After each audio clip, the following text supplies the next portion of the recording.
Hello world, welcome to another episode of Making It with Chris G, where we have conversations with people in the world of entertainment who are making it from behind the scenes to the spotlight, sharing their stories and insight to help you get one step closer to making it.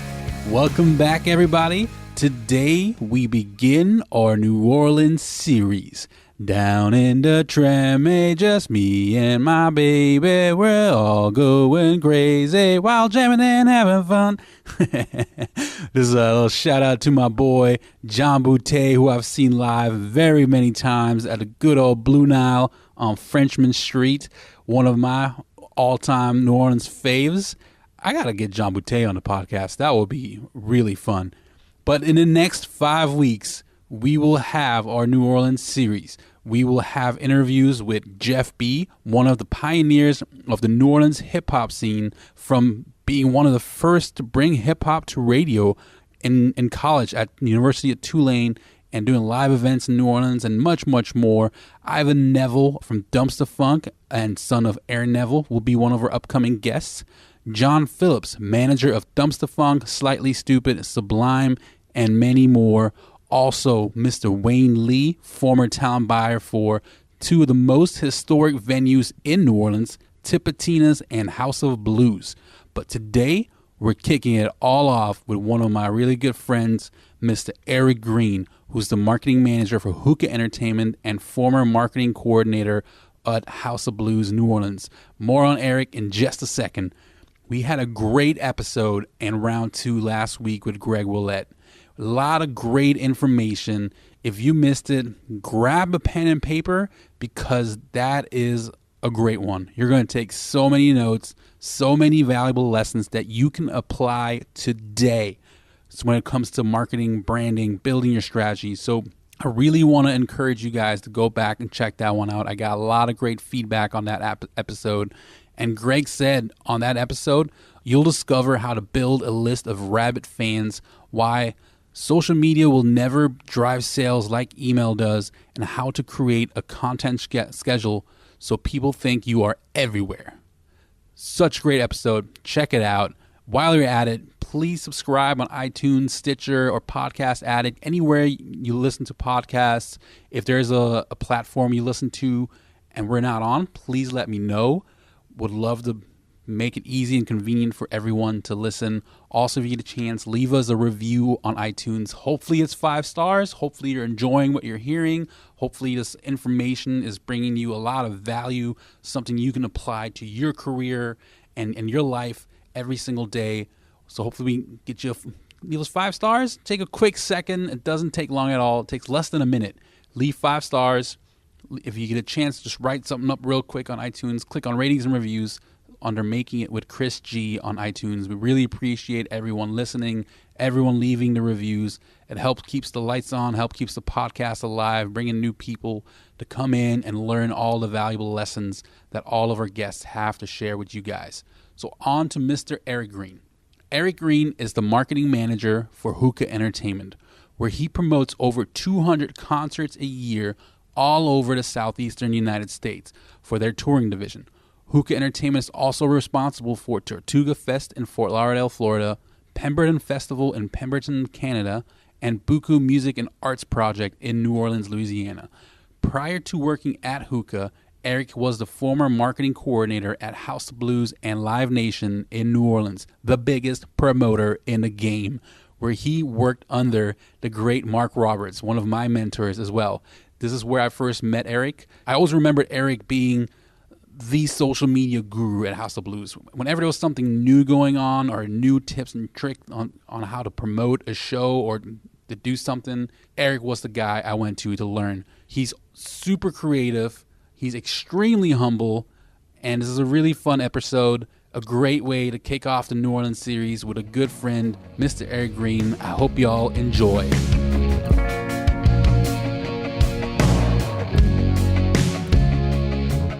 I am here with the marketing manager of Hookah Entertainment, Mr. Erick Greene. What's going on, Erick? How you doing?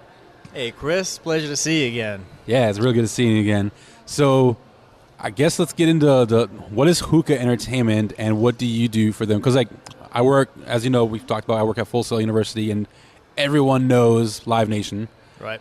Very few know AEG, and then it drops off right there after what promoters that they know, and Hookah's doing really big things and really cool stuff, and they're the head cheese when it comes to marketing in their touring division. So tell us what Hookah is and your role there. Hookah Entertainment is a festival production company as well as a touring concert production company.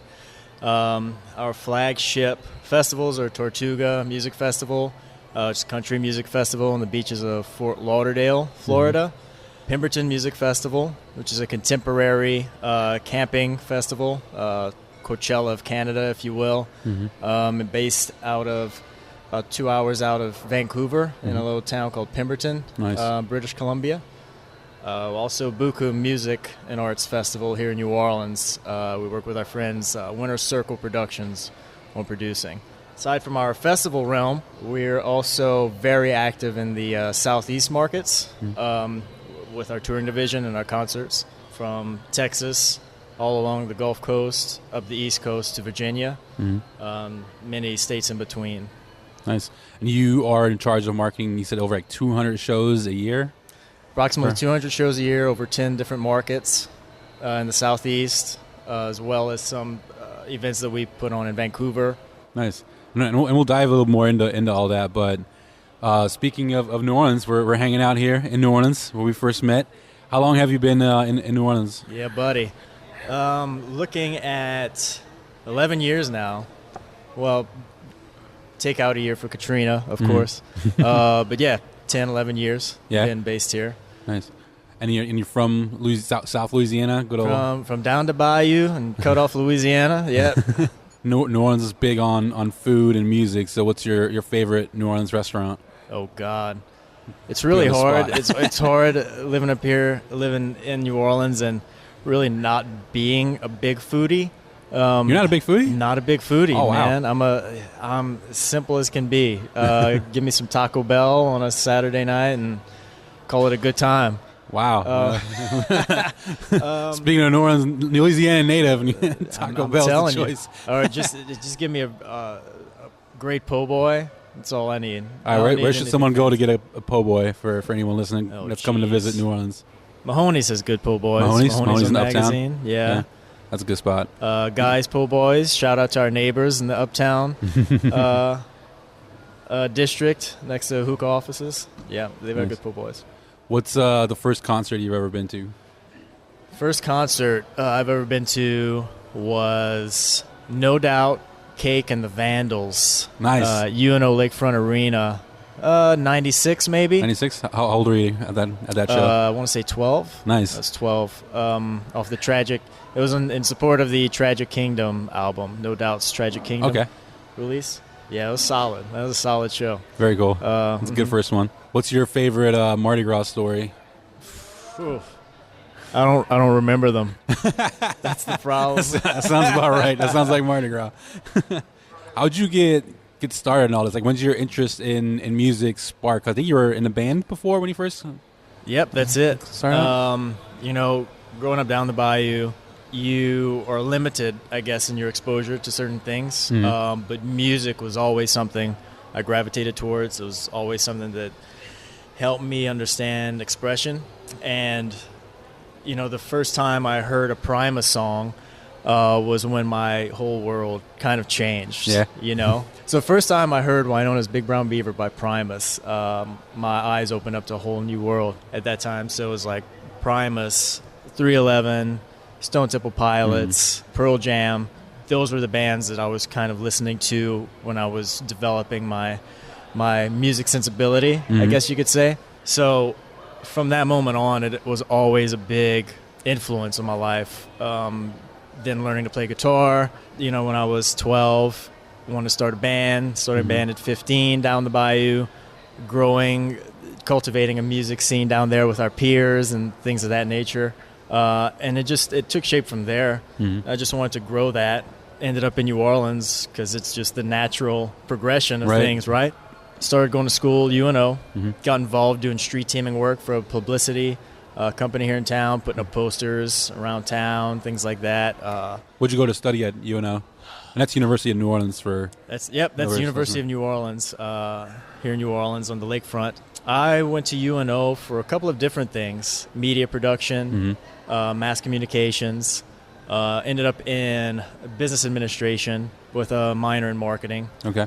And at the time, after I started doing the street team work, Katrina hit.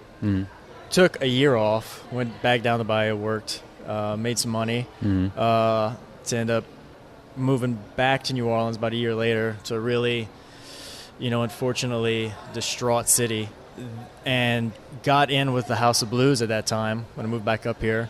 They were rebuilding the venue, putting the pieces back together. House of Blues was hit pretty hard by Katrina as well. It was. Yeah. Not as hard as a lot of places. Oddly enough, the French Quarter made it out a little unscathed. But, rebuilding the infrastructure, which also meant bringing entertainment back into the city, bringing something positive back into the city, breathing life back into it. That's what the House of Blues was there to do. And I approached them with the possibility of an internship, hounded them, was like, hey, let me know. Hey, every 2 days, sending an email. Right. Were you still in school while you were hounding them? I was. And so you were in school and you had, what year were you in? Junior year, senior year? That would have been junior year, I'd say. And the only experience you had at this point was playing live and doing the street team work. Correct. So that's my experience already. So at that point in time, it was street team knowledge and playing in a band. So they ended up, I guess, getting tired of my hounding them, and they gave me the internship opportunity. So I got to see the inner workings of a venue, starting sort of from scratch, coming back from Katrina, right, and rebuilding it. What was that like, being part of that rebuilding phase and being inside the venue? It was great. The energy was there. Being inside a venue is nothing like it. Working inside of a venue, because the offices are, as you know, in the music hall, right? Of sorts. So the offices are like a tree house in there. yeah. So you're working late. You're hearing sound checks. You're hearing the show going on. You're hearing the crowd outside. There's an energy there that you can't replicate, unless you're in it. So it really gave me an opportunity to hear conversations, see things, ask the questions, be a part of what it was like to not only promote a show, sell tickets to a concert, but also what it was like to sell special events, to manage VIP services, an inside look into the talent buyers world as well, what box office operations looked like. It was a university within itself. Right. So while I was going to school, there are things that I was learning at the House of Blues that I could not learn in a classroom. Right, real life experience. So my real growth, my real experience, my real know-how came from those years spent at the House of Blues, which I was there for 6.5 years. Wow. How long was it from when you went from an intern to getting hired for a job there? I was intern there for a semester. Okay. And then I was hired on as marketing coordinator. Nice. So just doing the grunt work, doing the things that needed to be done from day one, and then developing new ideas for things and new strategies for things along the way and presenting them. What was it that you think you did as an intern that helped you stand out? So for anyone that is interested in interning for someone, they finally land that internship. Because there's a lot of interns that kind of just show up to say they have an internship and they think an internship automatically leads to a job, but you have to work hard for that job. What was it that you did to stand out? It's not just getting coffee, for people and shredding papers. And if that is what your internship is all about, you can still bring new things to the table. What can you bring into the opportunity? What breath of life can you give to your boss that you're answering to on a daily basis that they might not see because they're so involved with administrative duties? They might not be seeing, the forest for the trees or whatever the saying is. There's just so many times you get so caught up in stuff. What I'm saying, you get so caught up in things that you lose sight sometimes of little things that can make a huge difference. And to be an outsider looking in, such as being an intern for a company, you have the opportunity to maybe bring some tips or just some, maybe some observations that you've made being an outsider and coming into the company. And hopefully if you have an open boss that you're answering to, they'll listen to you and want to hear you out. And that was when you started, in 2007 then? Or? Yeah, the fall semester of 2006. 2006, okay. And when you started, I mean, it was around 6 years that you were there. Was Live Nation already part of House of Blues brand, or was this before Live Nation? It's an interesting topic to bring up. Okay. I came in right at the acquisition. So not only was I coming in after Katrina and seeing a rebuild, but I was also seeing a restructuring on a corporate level, which is a good and not so good thing to be a part of. It's an interesting world to see and unfold. But you saw the changes in personnel, budgets, in everything really, structuring of the business. So it was the most education I could probably receive, not just learning about how to, but also the inner workings of, and that being, I guess, a music promotional company, being Live Nation and House of Blues. What are some of the big changes that you've noticed from, because they're pretty much mom and pop run, even though House of Blues was a big corporation itself, I think each individual venue kind of did mostly of what they wanted to do, until Live Nation came in and kind of added some corporate structure to everything. What were some of the big changes that you've noticed? Some of the big changes that I noticed, number one is the restructuring of budgets. As independent as you said it once was, there was a clawback time where it was like, okay, stop spending the money. There's there were a tightening of the finances of sorts, but that independent spirit came back. It didn't last very long, which was a great thing. And there was nothing bad that I experienced from the Live Nation acquisition. It was just a different structuring of things. It moved away from the independent spirit to a more rigid way of doing things, but then back into the independent mind frame where, yes, we had to answer to, what would you say? People in L.A.? Yeah, so we had to answer people you've never met before. They're just sitting in an office. We did have to answer to people out in L.A. You had your weekly conference calls and updates and things like that, but they encouraged the independent spirit and the free thinking. That was the most beneficial in my career up to that point, was getting that freedom, that liberty to do new things, to come up with new strategies.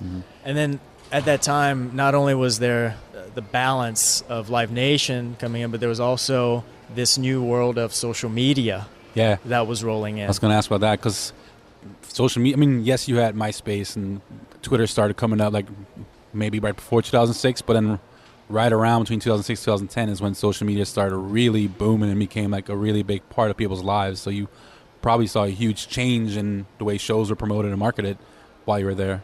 Yep, 100%. And that was one of the main things that I started to bring as an intern, and also in my early years being the coordinator of the House of Blues, realizing the potential that was there. There was still MySpace at that moment, creating the MySpace page, our Twitter account, our Facebook page, maintaining it, developing content for it.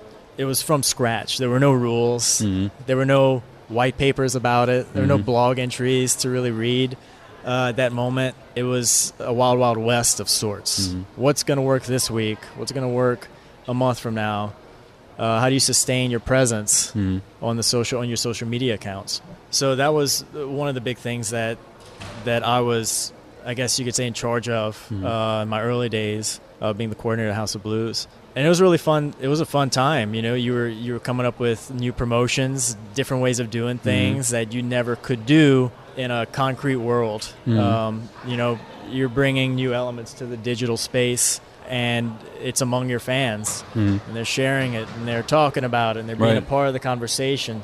And you're not just throwing something into a newspaper or onto a radio wave and hoping that people find it interesting, or hoping that someone hears it or reads it. Right. So it was the dawn of a whole new way of promoting your events, your shows, your special events, how to reach out to new potential clients and vendors. Also, your foundation room members, things like that. Everything that was happening inside the building was given a whole new set of tools to use, right, and to connect with people. So it was a real interesting time when I was there.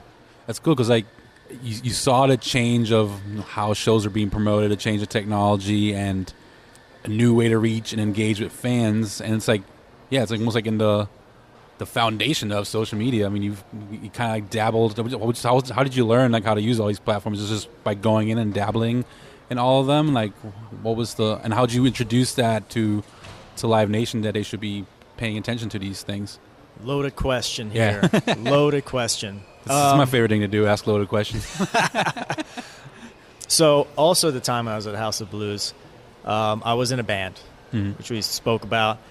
So I was working at the time to promote bands, sell tickets to their shows, build their brand in the marketplace, while also understanding the struggles of being in a band, right, and building your foundation from the ground up. Doing all the grassroots efforts yourself, all the marketing yourself, all the PR yourself, still having to do rehearsals, still having to write the music, still having to play the shows. So it gave me a good insight from both angles, right? Also, I'm making my own concert flyers, handbills, and posters for my band, and learning the skills that I needed for my band to succeed at that moment in time. Creating a Facebook page for a band. I'm also creating social pages for a venue and a brand. So I was able to take everything I was learning from both sides and make it beneficial for each element. So coming into House of Blues, I had the knowledge of using Photoshop, being able to create some of our own graphics, being able to do cool new things. I had experience with other technologies and things of that nature. So the biggest thing you can do really is learn as much as you can. I mean, there's, like I've already said, there's so much that there is to learn outside of a classroom, where I learned more in my internship at House of Blues than I learned in a classroom that I had to earn a degree for, where my marketing classes weren't really teaching me as much as what I was doing out here in the real world. So fast forward a little bit for a second, because you said some really valuable things, like you knew how to use Photoshop, you knew how to use all the social platforms, and having these skills you can bring to the table are really important.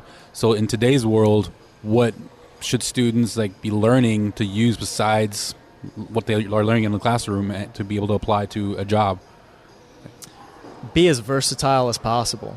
There are a lot of companies out there that will hire you on as a quote-unquote marketer and only give you 5% of the know-how to be a marketer. They won't give you a full approach to all the tools you need. And I think that's one of the most crippling things, is you need to build up your personal skill set as much as possible. And it's not just Photoshop, it's learning code, learning how to build a website from scratch, learning HTML, whatever other coding you can get your hands on, learn how to put together an email campaign from scratch, put together an email template from scratch. And you can do all those things on your own. I mean, there's so many free online classes that you could take nowadays that'll teach you those things, tutorials even on YouTube, so many of them, where you can learn the basics of everything and then build from there. What are some platforms that people should dabble in when it comes to web design and email campaigns? The easiest thing, I mean, you can start with MailChimp. Get your own MailChimp account, learn how to structure email campaigns, take a look at some of the templates that they already have built in, look at some of the emails that you're already signed up to. What hits your inbox every day can be a very valuable education to you. Absolutely. Look at, whatever newsletters you just subscribe to, whether it be a Rolling Stone newsletter, whether it be a CNN newsletter, a fashion newsletter, whatever it might be. These companies are sending out emails looking the way they look with the content that's put the way that it's placed for a reason, because it's working. I mean, there are people out there that just crunch numbers and look at the analytical data and till they're blue in the face, learning what gets people to click through, all those things. So you have so many elements and so many educational tools right in front of you that you don't even know can teach you so much. But getting back to the websites, nowadays you've got Squarespace, you've got Wix, you've got all of these services that are modular. You don't need to learn HTML anymore. You know, you don't need to learn really how to code a website or how to code a WordPress template. But still probably be kind of good to learn some coding basics and dabble in all those websites, like dabble in Squarespace and WordPress, and just see how it all works, because you'll be able to add some value to anyone you work for by learning how to 100% play around in those worlds. I feel that way. I know I've had conversations with some people that do not feel the same way that I feel, but it's the basic elements that you should know. I mean, you go in to build an email campaign, it's still HTML based, you know, so you can learn how to code your own email template if you really want to. Just things like that, where empower yourself. You don't wait for someone else to show you how to do things. Take it upon yourself to learn it and to be good at it. Yeah, I'm gonna have to agree with you on that. Like, it's so important to increase your own value and learn different skills and tangible skills that you can bring to the table, because it makes you valuable to a company. It makes you more of an asset for companies to want to retain you and keep you. And you know, sometimes if you're a student with 20 somewhat hours, you know, under their belt a week, it can be difficult. But instead of kicking back and watching Netflix for 5 hours, you know, open up Photoshop, open up a program, learn how it works, learn how to make your own podcast, you know, whatever it might be. These are all skills that help build up your resume. Even Excel, learning the Microsoft suite, you know, that is so fundamental. You use that more than you think, you know, and even that teaches you some skills. Right. I mean, as a marketing student on campus, you probably see or in your market so many janky flyers, handbills that companies make, that even maybe bands make. If you feel you can be an asset to making it better for that company for no charge, throw a hand at it. You know, that's building up your ability. Talk to that company. Talk to even if it's your library at your university that's having a fundraiser. Instead of them using clip art and things of that nature, even you know, if you want to throw your hand at putting together a graphic or a poster for them, even that is good practice. Absolutely. So it's all about what you want to learn. If you have a friend in a band, you want to make posters for them, it's the best way to do it as well. Absolutely. Take the load off of them, from them having to make their posters and doing all that. You have a band that needs to manage social media. You know, you want to help them out. Most bands don't know what they're doing at all. I know it. But it's you're adding, it's by creating those skills and just volunteering yourself. You're going to have to do free work in the beginning, but doing that free work, you never know what kind of doors you open up and what kind of opportunities will come to you. There's so many stories of people that went above and beyond and just found things to do, and it created a job for them. I mean, just like you did with your internship at House of Blues. I've seen other interns come through that House of Blues that we've never saw again. No idea where they ended up. They literally just did the coffee and paper shredding and printing of posters, but it's by doing all that additional stuff and not going on a Netflix binge that will make you stand out. Yep. So back to Live Nation before we get to hookah. We had a mutual boss there who's we were just talking about earlier before we hit record, as a historic figure as a talent buyer, Mr. Sonny Schneider, who hopefully I can twist his arm one day to get on the podcast, because he's going to be full of stories. I mean, this guy has opened up 2 of the historic venues in New Orleans and has been a talent buyer for 40 years. And along with the legendary talent buyer, I mean, that's a whole team at House of Blues. You're part of a legendary system there. I mean, Mark Roberts, your manager, has been there for a really long time and is now a director of marketing for Live Nation in New Orleans. You worked with Mr. Dwight from the Foundation Room that's helped open up that House of Blues.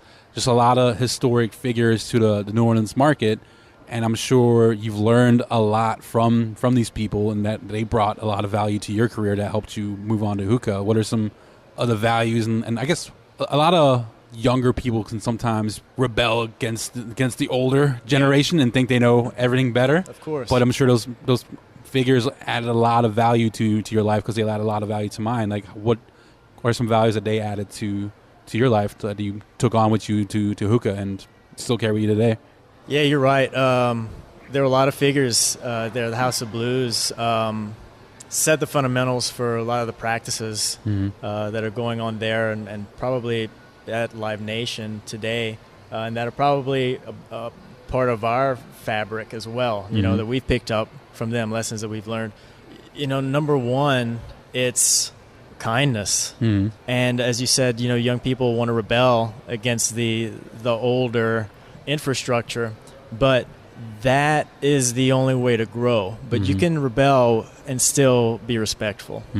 And that's the key, is rebel with your ideas, not with your attitude. Right.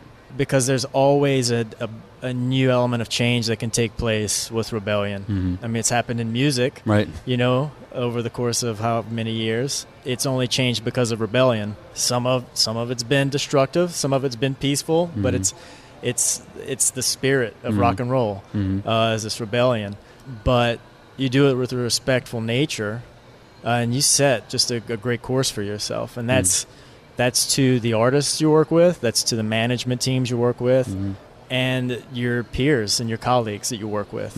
You know, one of the key things that Mark, or that always stuck with me from when I first started there, was he empowered me to help build the brand. He gave me the keys to decide what's the best foot forward to make, and the best step to make towards progress of things. I mean, I wanted instruction. You know, you starting out, you're given this opportunity. You don't want to screw it up, right? And so, at that moment in time, I wanted it all bulleted on a bulleted, itemized list, like exactly what I needed to do, when I needed to do it, how I needed to do it. You know, it was as simple as a question of what posters do I put up in the parish, right? You know, for tonight's show. And for those that don't know, the parish is the smaller venue from House of Blues. So this House of Blues in New Orleans has two venues. Do you want to talk about that? Since I'm not blabbing. Well, it's as simple as, hey, Mark, what poster should I put up in the parish tonight? And he says, you tell me. It's like, okay, I got it. So he's giving me the trust, is what it is. And you have to earn that, though. That's it. Yeah. That's exactly it. And, you know, working with Mark was some of the best years that House of Blues is working under him. Great teacher, great mentor on things. And that guy himself, Mark, has a lot of great stories. Oh, yeah. You know, from when he opened up his record shop in Oxford and all the way to working for Geffen Records in L.A. and then moving back doing marketing at House of Blues and everything in between. Really knowledgeable. Yeah. As a shout out to Mark. I mean, when I walked into House of Blues, yes, I learned a lot from Sonny, and he was a great mentor of mine. But I was surprised that when I found like another mentor at House of Blues in Mark, because I learned so much from him. Like a lot of what I still carry with me today, I learned from Mark. A lot of great lessons and all fun stories as well. Big ups to our dudes over at House of Blues. Yeah, big ups to Mark. And then how did the opportunity with hookah present itself? So you now move on to an independent, well, not independent, but like a smaller concert promoter that's doing a lot of really great things and growing really fast. And you entered there to be the marketing manager for their touring divisions. How did that present itself? Yeah, and we're still very independent. I mean, we still consider ourselves an independent company. That opportunity presented itself just at the perfect time. You know, it just comes at a point in time where you need growth as an individual and professionally and career-wise. And that's the stage I was at in 2013. And this opportunity with Hookah Entertainment presented itself. They were looking for someone to come in and coordinate the marketing efforts for their concerts division. At the time, it was the concerts division, where they were operating mostly in 2 markets at the time. And then I came in just having the skill set that I had developed, my years at House of Blues, on my own, bringing that to the table, and at that time being a one-man marketing team for the shows we were doing in these different markets, and then it just grew from 2 markets to 3 to 4 to 6. So when you got there, it was only 2 markets. Heavily. Now you're in 10 different cities. Over 10, yeah. That's crazy. It was an expansive growth when we look at what we've accomplished over the last 3 years since I've been there. It's been 3 years now? Yeah. You've been there? 3 years. So if anyone that's interested in promoting or doing anything in the city, even if you're a band that's trying to do something in a city where you're not based out of, because you had to learn how to network and promote in other markets, what are some key things someone should consider or look at when trying to promote in a city that's not your own hometown? Be a people person. Yeah. Develop people skills. Can't be antisocial in this business. You cannot, especially if you're looking to be in a marketing position and being able to micromanage relationships very well. Of over the 10 markets we work and operate in, we have to maintain relationships with all of our media partners and our boots on the ground partners and even our venue managers. Everyone's key to us. All of our relationships are very important. There are some folks that use and abuse, take the relationships for granted. Really try not to. We're not a wham bam, thank you ma'am kind of operation. Right. It's making those connections with the people in the market, understanding what makes the market tick, and sometimes that takes a long time.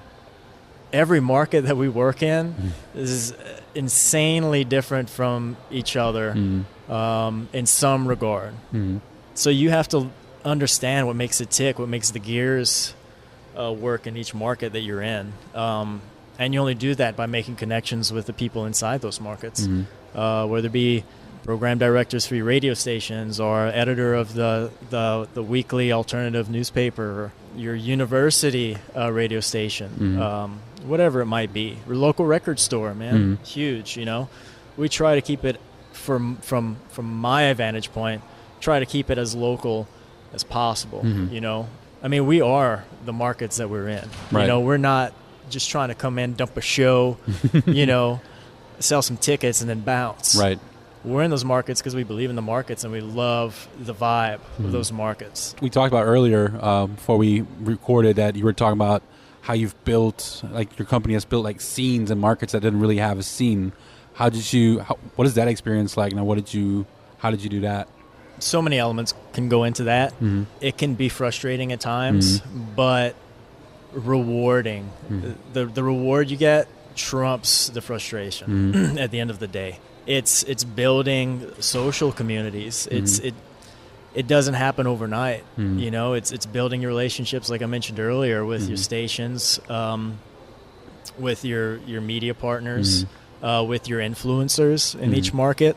It goes back to the whole thing of making them aware that you're in it for the long haul. Right. You're investing in the market. You're investing in the community. You're not just there for a quick buck or whatever it might be, right? It doesn't happen overnight. It takes a while, sometimes years, to really make a footprint, because you're part of building a community, building a lifestyle, really, inside some of these markets, and then really helping with the growth of that market. So there's a lot of elements that go into it. You're not just doing shows. You're really doing, it's an outreach. And I love all the people that I work with, all the amazing photographers in each market that we work with for our shows, the amazing production staff that we work with for all of our shows. A lot of them are local. To build those relationships, you really have to earn trust. Right. That's number one. And how would you build trust? Because be honest. You know what I'm saying? Be honest, be kind, be rebellious with respect. Right? And something else you said about what is so important about building relationships that we talked about earlier is finding something that's mutually beneficial to the relationship, right? So it's not just a one-way street. You try to find, if you're finding a promotional partner, you try to find value for them as well, not just value for you. Yeah, we both have backs that need padding. Right. So I don't like to take a selfish route on things. I like to make sure that whatever we're working on with whatever media partner, that we're both getting something beneficial out of it. It's got to be two-sided. So some important things you said is it's about building good relationships, giving to those relationships. So there's a mutual benefit, patience, and being in it for a long game. And those are really important elements of, every artist is a small business. And those are really important elements for an artist or for any company, really, or even an individual, like building those things as some of your pillars for whatever you're doing. Yeah. And this day and age, a lot of people are looking for this immediate gratification, like this immediate reward system. You want to do it well, it's not going to be immediate. Right. You want to build something with substance, it's not going to be immediate. Right. And we were talking about building markets, but it's the same way when we're building bands in markets. And that's another big element of what we do, is we really like to build bands throughout our routings. One example, Old Dominion, a pop country group we really love over at Hookah. Had them on Tortuga a few times, and we've done quite a bit of shows with them throughout our markets in the Southeast.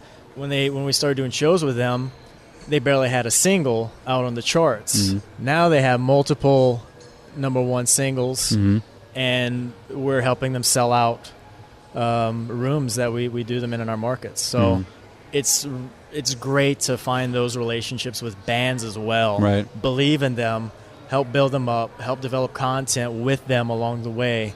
And it's so important too as a promoter. Like, when it comes to artist development, who's part of the artist development team? Yes, it's the artist themselves, the manager, everyone that really touches the artist. It's important as a manager. I feel like a lot of times in the promoting business, it can sometimes just be a big numbers game. Who is going to pay my artist the biggest buck? And that's who I'm going for. But there's so much value to what you guys are doing, having promoters that believe in building the artist. Because, the first time around, they might only sell 10 tickets, but it's your job to introduce them to a market and build that artist. So it's really cool that you guys are doing that and really believe in building artists versus just coming in for the quick buck, which doesn't work in the long term. That's exactly it. And we build them in our touring division and also in our festivals division. And we try to bridge those properties as much as possible. You can't just take a band and put them in a room and that'd be it. There's no magic in that. The magic is working with the artist and helping build them up in your markets. That and getting them the media exposure and getting them impressions in each market that you put them in. Right. And because there's a lot of promoters that don't do what you guys do, the artist should never just rely on the promoters to do the work. So let's put you back in the artist seat. If you were an artist again, and let's say you play in a city you've never played before, how do you promote yourself in that city, and how do you establish relationships in that city? Like, what would be your marketing plan? Am I doing this all independently, or am I working with promoters in each city? You're starting off independently, as most artists do independently. Let's say you're based in New Orleans and you play your first show in Houston or in Pensacola or wherever it is. Like, how do you introduce yourself to that market so you don't show up playing to just the bartender and the sound guy?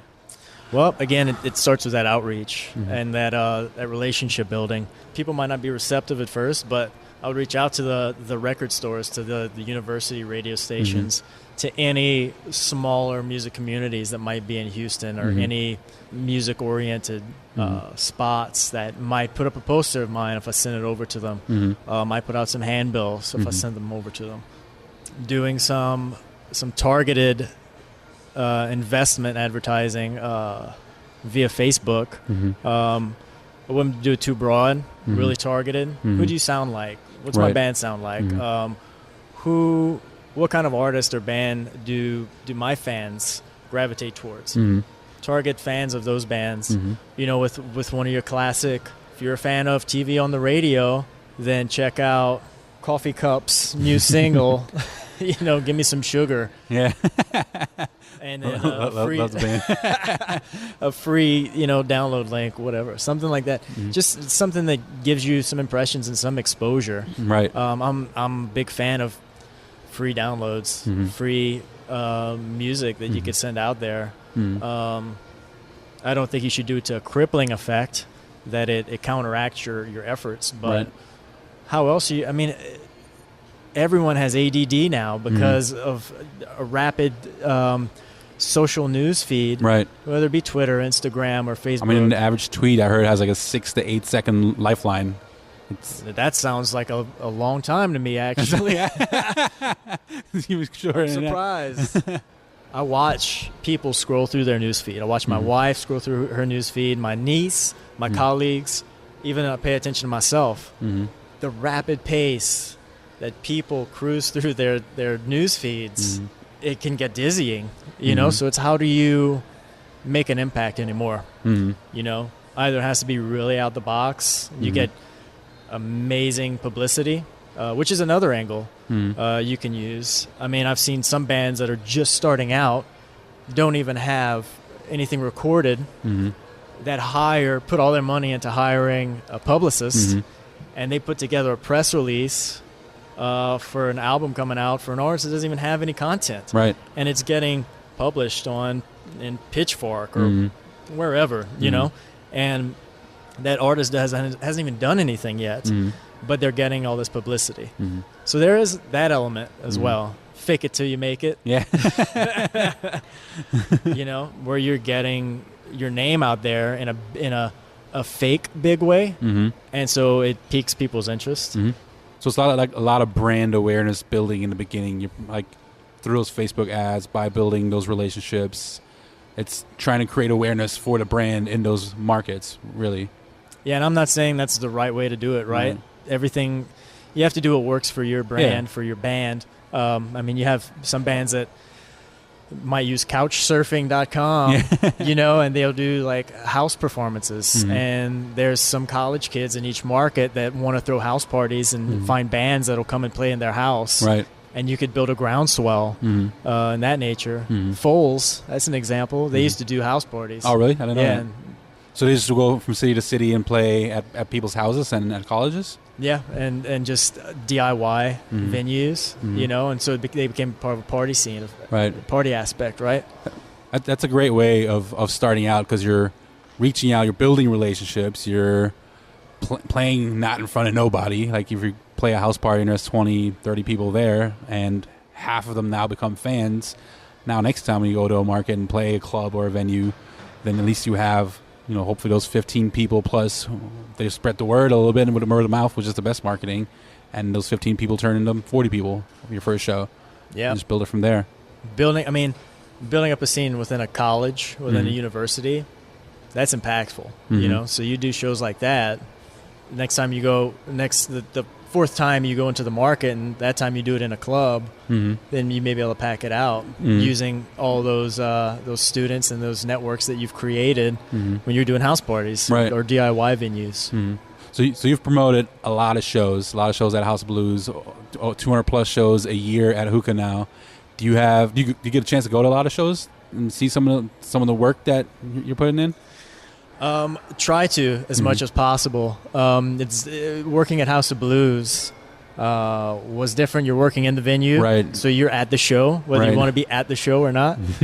Working at Hookah, we have so many markets that we do shows in that you don't really. You would have to travel to get. Yeah, you don't get. Yeah, you have to travel. You don't get to see the fruit of your labor immediately. But that's why we have amazing photographers to capture that content and capture those moments. Well, I guess this will be the follow-up question. Do you have any favorite shows from your experience at House of Blues? So I guess what's your top, if you can't think of one, because I'm sure it's probably hard to think of just one, but what would be like your top 2 or 3 shows at House of Blues and your top 2 or 3 shows you've experienced while at Hookah? Oh, it's the worst question you can ask a music fan or a music promoter. Or any memorable ones. It doesn't have to be favorites, like something that's like stands out to your memory right now that's a show that you always look back to? Oh, naturally a 311 two-night run, House of Blues New Orleans, of course. That's one of your favorite bands? You got it. My top guys for Hookah, I mean, going back to what I said earlier, Primus being the real band that I was like, holy shit, like this is what music can sound like, Right. you know, like this is crazy and weird, everything, you know, I loved it. Getting to see them doing a show with Primus in Wilmington at Greenfield Lake Amphitheater and getting to finally meet them. You know, I'm a behind the scenes guy. I'm not in it for the glitz and glam. Right. Not in it to shake hands with artists and all that.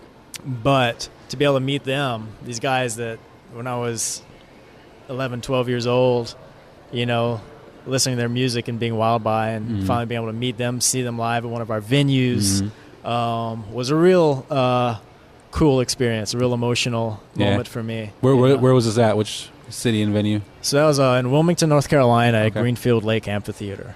Cool. Yeah, one of our flagship venues. Wilmington's a great city. If you ever have the opportunity to go there, I would do it. Really cool city. Nice. That you don't hear much about. What are your 2 favorite social media apps, and what is one social media app that someone should be paying attention to that you feel like might have a potential of being the next Snapchat or the next Instagram, whatever it is? You're asking me these questions like I'm hip or something. Oh, I've always looked at you as the social media guru when you're at House of Blues. You taught me a lot of things. Well, I'll tell you one app that might not be the next big thing, but is a great one for music lovers. And I've been trying to be active on it. I have a hard time being active on even the major ones.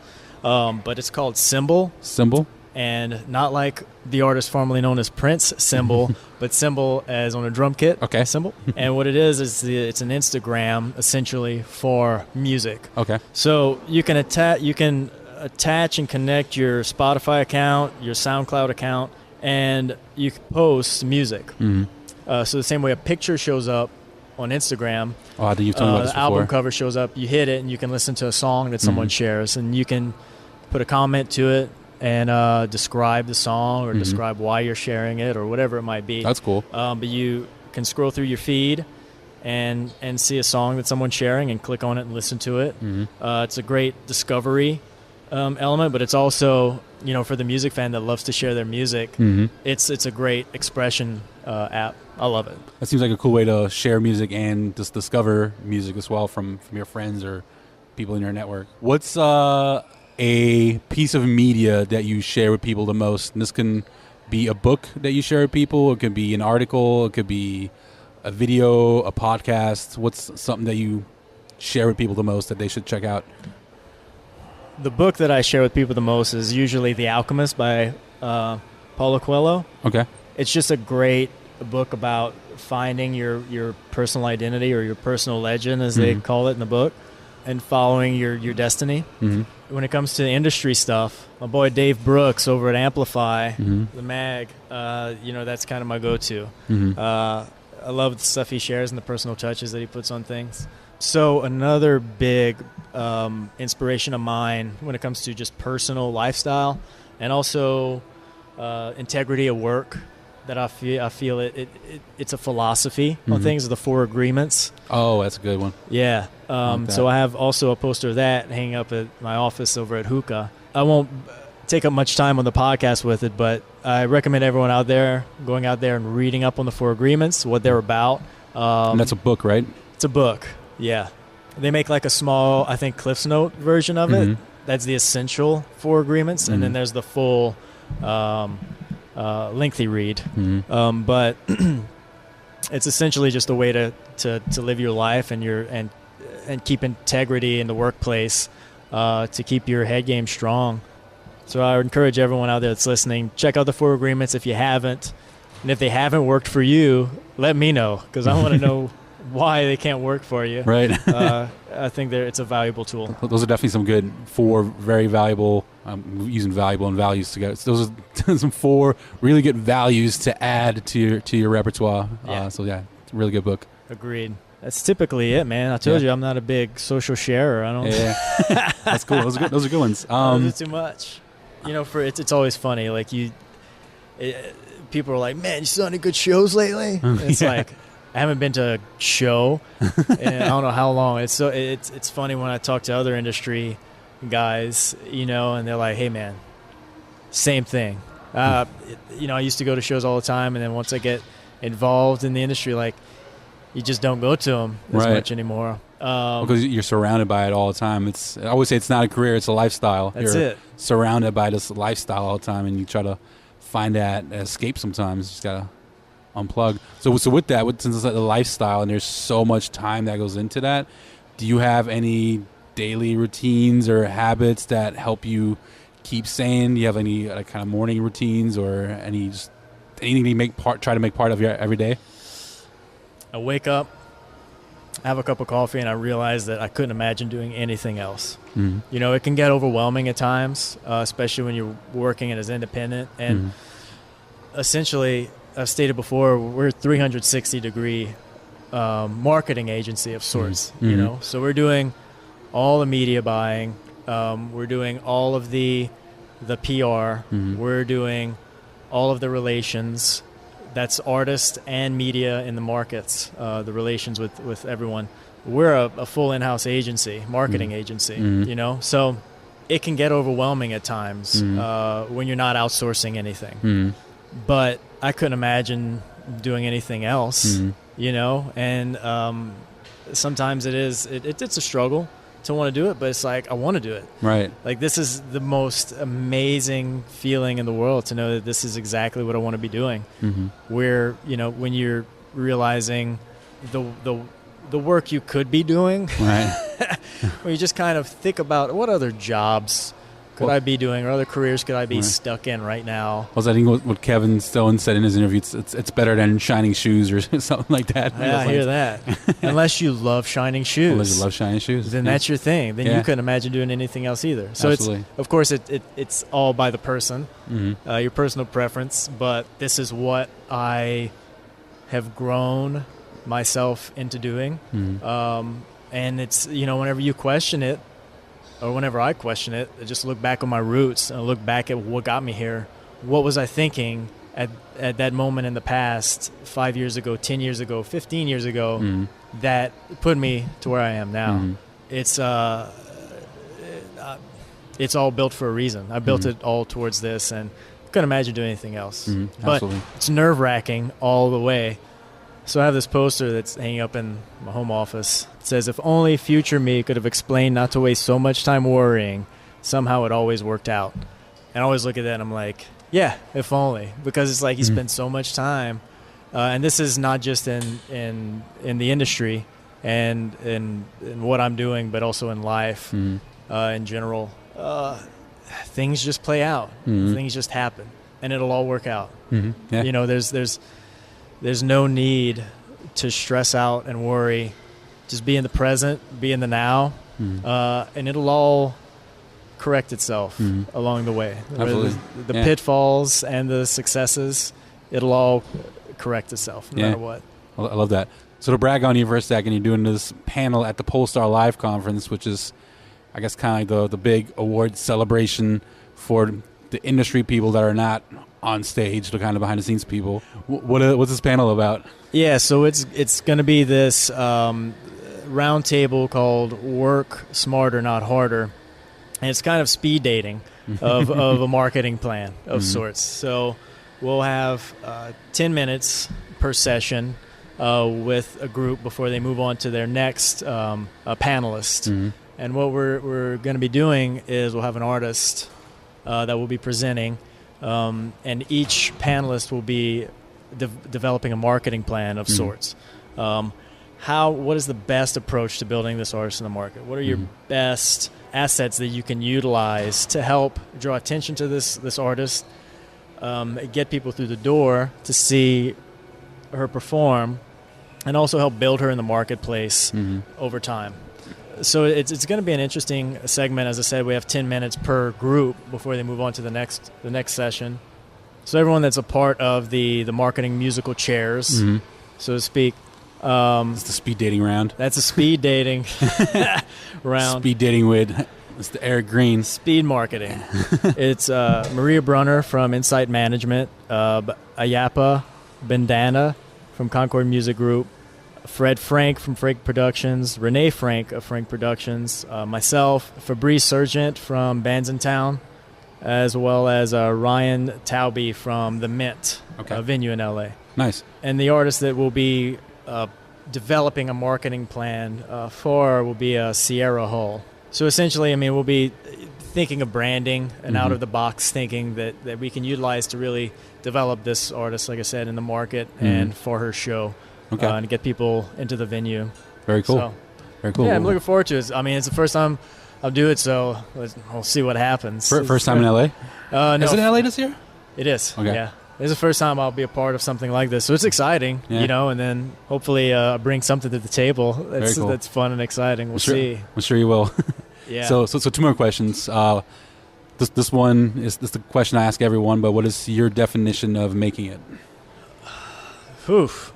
I think the answer I would have given you 4 years ago, it's different from the answer I give you today, which would be different from the answer I give you a month from now and 5 years from now. I don't know that I have a definition, but just doing what you love to do and doing it, right? Just doing it. I don't know that. I think people take making it as there's this goal, there's an end result. I don't know that there can ever be an end result to that term, because it's all about building upon what you do and always learning, always progressing, always doing new things, pushing the boundaries, pushing the limits, encouraging others to do the same. You're always in the process of making it. That's how we approach what we do on a daily basis. Is we don't have a concrete idea of what to do for each year. There's no cookie cutter approach. Right. We're always making it, remaking it, and developing it. Evolving the idea. It's in a constant state of becoming. Right. So I think when you feel like you've made it, I think you've got an inner peace. But always striving to want to do more for your product, for your brand, for your band, for whatever it might be that your passion, you're putting your passion towards. Yeah, so that's my abstract definition of making it. Love it. That's cool. You've never made it. You've never made it. That's my it's always a pursuit. That's it. That's exactly it. A Very passion. Cool. Very cool. Any last words of wisdom for anyone listening, or anything I didn't ask you that you want to share with people? Yeah, just keep learning, keep pursuing, keep developing yourself, keep learning things. When you think you've learned it all, you haven't. Data analysis, just all those things that you feel you don't need to know are all fundamental to building your personal resume and building what you can do. I had this English teacher who always said, the more you know, the more stuff makes sense. Right. Whereas a kid, you didn't get some references that were in Bugs Bunny cartoons. You just laugh. You're like, this is goofy. Then later on in life, you understand the Shakespearean references or things like, of that nature. And some of the subliminal jokes that were in Ren and Stimpy and that were in Bugs Bunny. Make me want to watch those shows again. And it makes sense because the more you learn, the more you can put the pieces together. So there's no cap. There's no end cap to what you can learn from each other, your mentors, from your friends, from your parents, and online. I mean, we're in an information age. You can learn anything you want. We mentioned earlier the free courses you could take online. Right. Yeah. Go out there and grab it. Go out there and grab it. That's my advice. I love it. I just want to take a second to appreciate, to recognize you. Thanks for coming and doing this podcast and sharing your story and your insight. You're definitely super humble, but have accomplished a lot of great things. Your go-getter attitude of learning new things and always learning is something that you're not only preaching, but you've practiced from the time you first started your internship at House of Blues. While you were there, I've seen it. I've always asked you questions and learned from you about social media. So you're not only someone that's always learning, but also always sharing and giving back to others. And yeah, just congrats on all the success you've had so far in your career, and you're doing really cool things. So if you ever do find that moment where you're beating yourself up. Like, you're doing really awesome, inspiring stuff, and I think a lot of people should look up to like a career of something like that you're creating. And you're still only in the beginning stages of it, and I know you're going to accomplish some really cool stuff, and I can't wait to be part of it and be your friend and watch you grow in the world. I appreciate that, Chris, man. That's you give me the chills, man. And in the same respect, I'll look up to everything that you're doing. I mean, you're going out there and you're making it, right? You've got a strong entrepreneurial spirit, and like, I'm envious of that, man. You're creating this podcast, and you're creating industry, this connectivity in the industry. You've got this new element of what you're trying to do. And I love it, man. Thanks, man. So it's something that's inspiring to me as well. And I love being able to look towards friends and peers that are doing something beyond my reaches, but still be inspired by it. Because, some people think that the entrepreneurial spirit can only exist if you're independent and doing it by yourself. But personally, I can't go out there and do it by myself, but I've developed what I need to create my own path with other companies. If that makes sense. Yeah, it totally makes sense. And so there's no textbook definition as to what the entrepreneur does. It doesn't mean you have to starve and bust your ass for 20 hours out of the day, but it means that you need to become as much that you could become. Just keep making it, keep remaking and developing yourself. And it's something that you keep doing. You keep reinventing, and I dig it, man. Godspeed to you. You got all my support. Thanks, man. And then any last asks of the audience, or any ways someone can get in touch with you? You're not much on social media, but how can people reach you on Instagram if they want to keep in touch with you and just reach out? And any last asks of the audience? If anyone has any questions, for me, it's simple. Erick, ERICK.Greene, GREENE @hookah.com. And that's HUKA. I'd love to hear from anyone out there. It's always great to chat with folks, and you never know what will come out of a conversation. And if there are any questions out there, I'd love to try and answer them if I have an answer to them. But you can find me on social media at Doc Greene. Okay.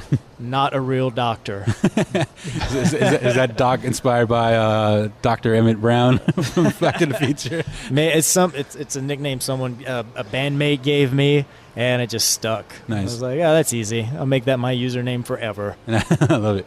Cool, man. Well, thanks so much for doing this. Reach out to Erick if you have any questions, and go see shows. Go to, was it hookah.com is the website? Yeah. If you're in the Southeast, check out hookah.com. They have a lot of great shows coming up that Erick's promoting all over the Southeast. There's some really cool festivals, such as Tortuga Fest, Pemberton Festival, and Buku. So make sure to check those out. So thanks again, Erick, for being on the show. Yeah, it's been a pleasure, and support your local music scene and be a part of it. Be active. Absolutely. Get out there and do it. Hey everyone, I hope you enjoyed this interview with Erick Greene. Super humble guy, but so much great wisdom and experience. He's still very young in his journey, even though he has a lot of experience already. He's got the world ahead of him. He's going to accomplish many great things. I'm excited to be his friend and to see his journey throughout his career. I hope everybody enjoyed this interview. If you get a quick chance, stop by iTunes, leave a review, hopefully 5 stars. Also, keep in touch. Please keep in touch. You can find me. It's now Making It with Chris G, where you can find us. That's where all our links are to our social media platforms.